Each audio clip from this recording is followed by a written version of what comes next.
I think many of us right now are dealing with unresolved trauma. And of course, when we say unresolved trauma, that means trauma that we're not doing anything with, right? Excuse me. You know, the type of trauma where that you're saying, no, I think I'm okay. But we look at the world and all the insanity going on. And I'm going to give you some of the tips that you might connect with that say, yeah, I'm in a trauma-based existence right now because of the political insanity, the inflation, maybe my partner and I aren't getting along, or, you know, maybe I've had grief that I haven't dealt with. So many of us since COVID began have all this internal grief we haven't dealt with. So what are some of the signs that we might be in unresolved trauma? Number one, the inability to sit still. I could stop right there. I have so many clients I'm working with that the minute I say that, they go, oh my God, David, don't go any further. That's exactly my problem. I go to pick up a book, I read 2 pages and I put it down to get a drink of water. After I get a drink of water, I go and use the restroom. And then after I use the restroom, I come back and I write a list of what I got to get at the grocery store. And then 20 minutes later, I go, oh my God, I haven't finished that book, or I haven't done this work on the computer, or whatever it might be. So unresolved trauma can be seen in so many different ways. And one of them is that inability to be at peace. The anxiety is making us move. It's making us change channels. It's making us do all kinds of things. So that's number one. Number two, unresolved trauma could be isolation, where we start to pull away from friends and family. Maybe we have a partner that we don't explain what we're feeling because we don't even know how to explain what we're feeling.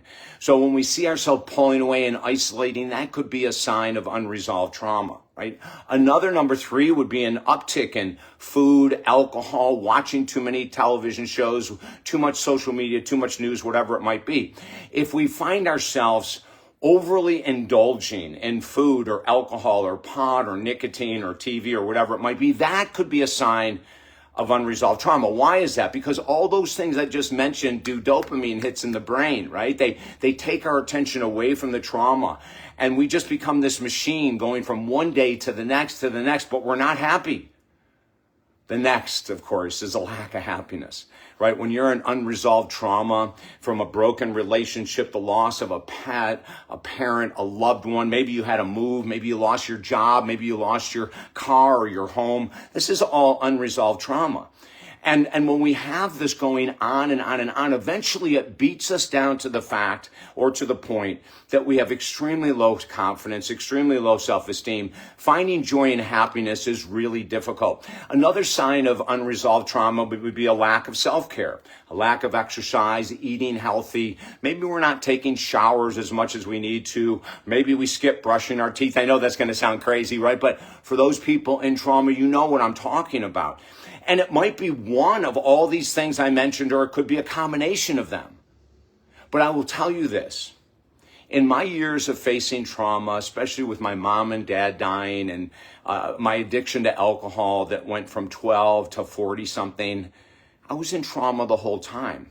And even as a counselor with 45 years experience, I went to another therapist to help me recognize the trauma I'm in and what I can do, the steps I can take to remove it. Let's work together, because we have so many different programs, including our new spiritual program of how to deepen your spiritual path during these crazy times, which is extremely discounted at talkdavid.com.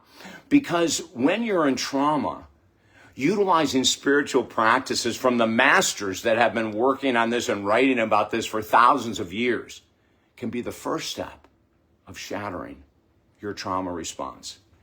Freedom, my Lord, is on the other side, and it's absolutely gorgeous. Reach out to me at talkdavid.com. Don't suffer alone. You can join our new incredibly discounted program on spirituality or any of the other programs to help you get back to you. I'm David Essel. Have a beautiful day.